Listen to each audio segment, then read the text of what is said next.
सर्वात प्रथम आपल्याला इथे लागणार आहे कलिंगड. तर त्यासाठी मी अशा चौकोनी आकारात त्याचे तुकडे करून घेतलेले आहेत.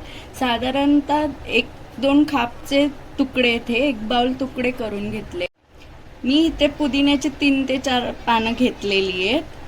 पुदिना हा आरोग्यासाठी खूपच उपयुक्त असली आहे. मी इथे छोटी वाटी साखर घेतलेली आहे. कलिंगड गोड असेल त्या अंदाजाने आपल्याला साखरेचं प्रमाण कमी जास्त करायचं आहे. माझं कलिंगड आहे ते गोड आहे, त्यामुळे मी ह्यातली अर्धी वाटी साखर घेणार आहे. मी काळं मीठ घेतलेलं आहे. काळं मीठ जर आपल्याकडे नसेल तर आपण साधं मीठ टाकून त्यामध्ये चाट मसाला थोडासा टाकून किंवा जिरा पावडर टाकूनही आपण बनवू शकतो. खूप छान लागते, खूप छान चव येते त्याने. तसेच इथे राहिलेल्या कलिंगड मधून मी इथे छोटे छोटे तुकडे केलेले आहेत, ते आपण गार्निशिंग साठी यूज करणार आहेत, सजावटीसाठी. आणि हे अशा प्रकारे त्रिकोणी तुकडे, मोठे तुकडे केलेले आहेत. तर अशा प्रकारे आपल्याला हे सर्व साहित्य कलिंगडचा ज्यूस बनवण्यासाठी लागणार आहे. तर आपण मूळ कृतीकडे वळूया. सर्व कलिंगडचे तुकडे ह्यात टाकून घेऊया. त्याचबरोबर इथे ती पुदिन्याची पानं धुवून घेतलेली आहेत, ती घेऊया. साखर घेते मी इथे. साखर असल्याने मी इथे 2 ते 3 चमचे साखर घेतेय. वाटतानाच टाकते. आपण त्या बदल्यात पिठी साखरचाही यूज करू शकतो, जो की आपण ज्यूस बनवल्यावर टाकू शकतो पिठी साखर असल्याने.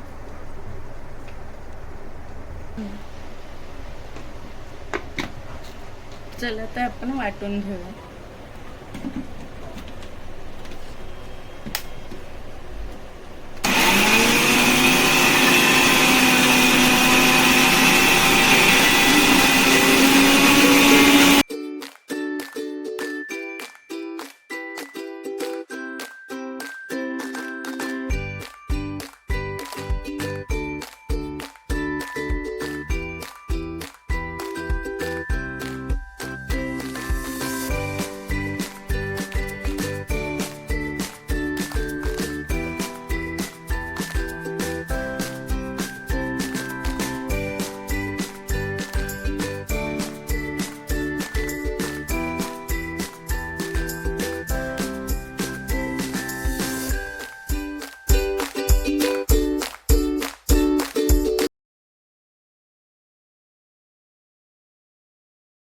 तुकडे जरी राहिले थोडे वाटायचे तरी सुद्धा काही हरकत नाही, ते छान दाताखाली छान लागतं.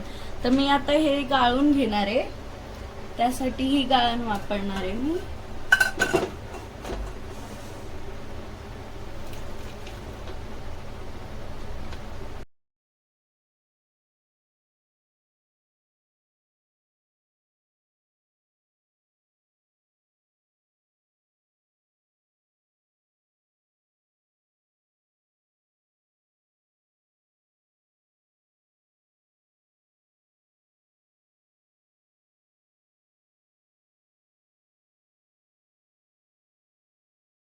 मी एक काळं मीठ मिक्स करणार आहे.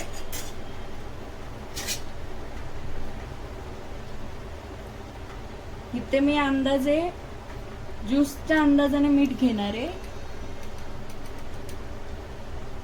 एवढं मीठ घेणार आहे. ते मिक्स करून घेते चांगलं ढवळून.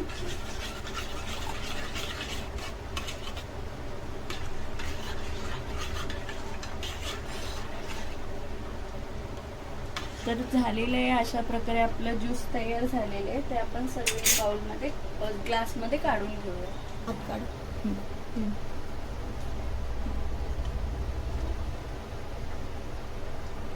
आता मी हा ज्यूस थंड झालेला आहे, तर मी सर्विंग साठी ग्लास मध्ये काढून घेते.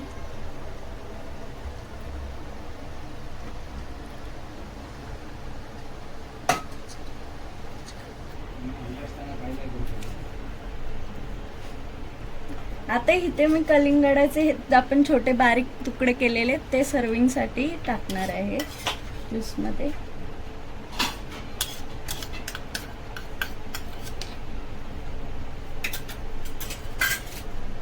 पानं आणि कलिंगडाचं काप मी गार्निशिंग साठी इथे लावते.